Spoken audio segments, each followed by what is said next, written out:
Although I am an ardent defender of human rights, sometimes what gets labeled as human rights, especially the human rights of adults, can seem a bit ridiculous to me.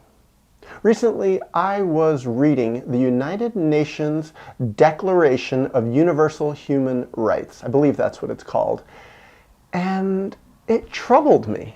I was reading this and I was thinking, it kind of felt false to me. It didn't really feel correct. And I actually didn't agree with quite a few of the things that they said there that they labeled as universal human rights. So I would like to read some of those things that really I didn't quite agree with. And I would like to talk after that about why I think they were false and what real, actual human rights are that were actually left off this list. So let me read some. I copied and pasted some of these here. I'm going to just bring up my computer for 1 second. So, from the United Nations Universal Declaration of Human Rights, I excised some of these things that I didn't quite agree with. 1, everyone has the right to work and to protection against unemployment. Everyone who works has the right to just and favorable remuneration, ensuring for himself and his family an existence worthy of human dignity and supplemented, if necessary, by other means of social protection. Everyone has the right to rest and leisure, including reasonable limitation of working hours and periodic holidays with pay. Everyone has the right to a standard of living adequate for the health and well-being of himself and of his family, including food, clothing, housing, and medical care and necessary social services. And finally, this one really jumped out at me. The family is the natural and fundamental group unit of society and is entitled to protection by society and the state. Well, let me take my glasses off so I can focus a little bit better. Why did I not agree with those?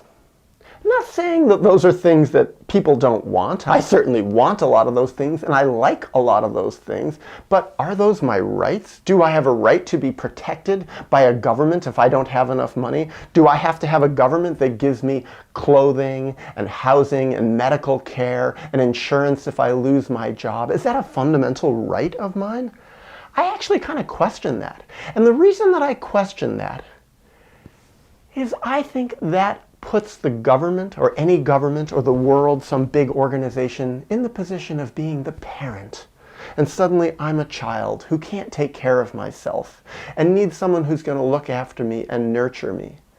And for me, I feel those are my responsibilities. Doing those kind of things, if I can earn them and work for them and create them, prepare ahead in my future for problems that I might have, it's my job to do a lot of those things. And I felt the idea that those are a right of mine, that I'm supposed to be given these things, that I'm entitled to these things. I hear a lot of people in our modern world, in America and other countries, talking about their entitlements. And yet I've been in other places in the world where people don't agree that those are fundamental human rights and that they have to work for them and they have to fight for them.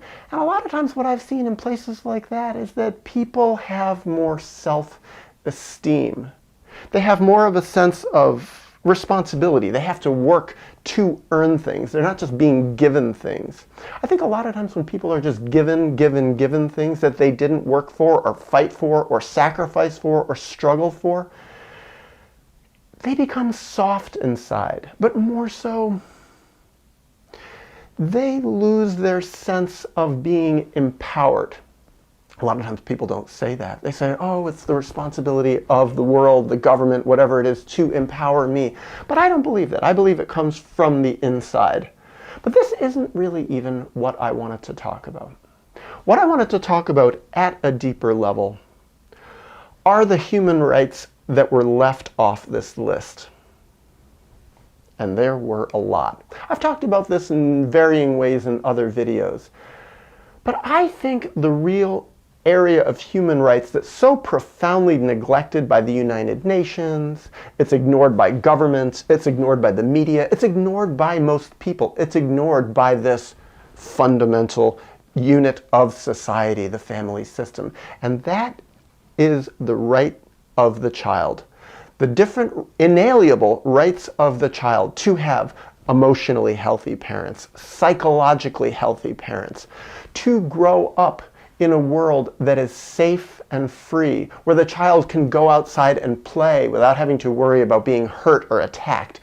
A world where a child can make friends, can choose friends, can have lots of different people to choose from. To grow up in a family that doesn't have so many kids that the child is just inherently neglected by the parents because the parents don't have the energy to be able to focus on the child. A world where the child has lots and lots of time to spend with his or her parents, where his parents aren't always away working and giving him to nannies and babysitters and schools to take the responsibility. The right of the child to have parents who really develop a strong, nurturing, caring bond with that child, where the child can have parents as role models, people who they look up to, people who are mature and healthy, who will guide that child. I also think a child has a right to have access to nature, healthy nature, not polluted nature, a world to have access to plants and animals, access to the wilderness, access to explore this wilderness in a safe and healthy way, access to be alone in nature when they're old enough to be able to handle that. And I think often children, when they're very young, can begin to explore nature alone in a healthy way. The child has a right to boundaries. The child has a right to not be violated by his or her parents. I know that our society says the parents cannot violate the child physically or sexually, but even those things go on all the time in all sorts of subtle ways that society actually will end up defending the parents over.